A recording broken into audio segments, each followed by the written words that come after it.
hortiisa wasiirka maaliyadda hortiisa waxaan codsanaynaa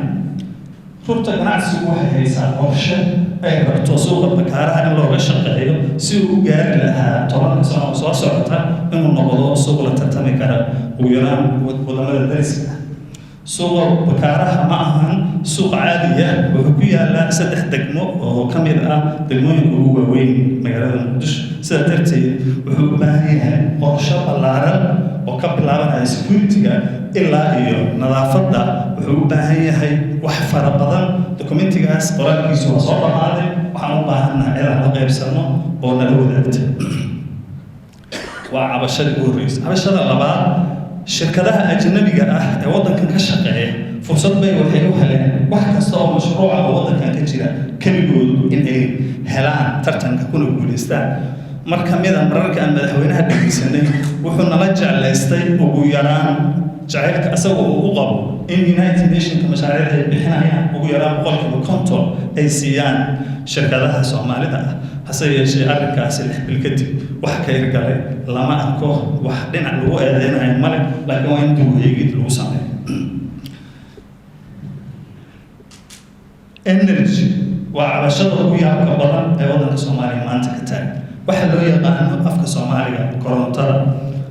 $1.3 ayuu unitkii ka joogaa magaalada Muqdisho wadamada la dariska ah 0.4 unit ayuu ka joogaa wadanna horumar ma gaari karo hadduusan haysanin waxyaalaha warshadaha yaryarka ah ee soo saara waxyaalaha loo yaqaano warshadaha beeraha loo yaqaano haddii aadan shiidi karin muuska soo haro zaidka haddii aadan cabitaan u bedeli karin haddii waa nasiib darro waxaad noqonaysaa wax meel lagu soo dhamgareeyo baaska lagu soo dhamgareeyo waxyaalaha wasaqda ah ee caalamka ay soo saaraan sidaa darteed waxaan codsanaynaa lacag fara badanna adduunku ay u hayaan oo ugu horeeyo African Development Bank waxa la yiraahdo green energy ama energy-ga Soomaaliya maanta hodanka ka tahay qorraxdu ka mid tahay dabayshu ka mid tahay in dawladdu ay u samayso siyaasad cad oo ay ganacsatada ku maalgashadaan kuna raadsadaan lacagaha ay hayaan African Development Bank oo filayo inuu yahay mid runtii way arag fara badan ka soo shaqeeyeen ee maanta waddanka ku sugan yihiin midda u dambaysa aad iyo aad ayaan u nasiib badanahay wasiirka maaliyadda soo jooga hortiisa arrintan ka akhri waxay tahay ma dhici karto in Soomaaliya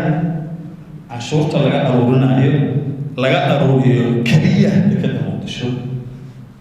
hayeeshee xanuunka dowladnimada ay ku qabto magaalada Muqdisho diyaar bay u tahay in cashuurta bixiso waxaan rabi lahayn marnuu inaan aragno magaalada Muqdisho oo nabad ah sida darteed dekada magaalada Muqdisho diyaar bay u tahay inay cashuur bixiso waxayse diyaar u lahayn meel ay ka jirtana aan la arag awoodda 3 inay u qaybsan tahay soo sheegay oo ah ganacsatada dawladda iyo miidiyaha ma suuragelayso consultation ayadoo lagala sameyn ganacsatada in golaha wasiiradu ay baas gareeyeen cashuurtii bariga haba yaraatee arrinkaasi dhib weyn baa wuxuu ku hayaa macnihii dekada Muqdisho waa meel dad yar ay ka ganacsadaan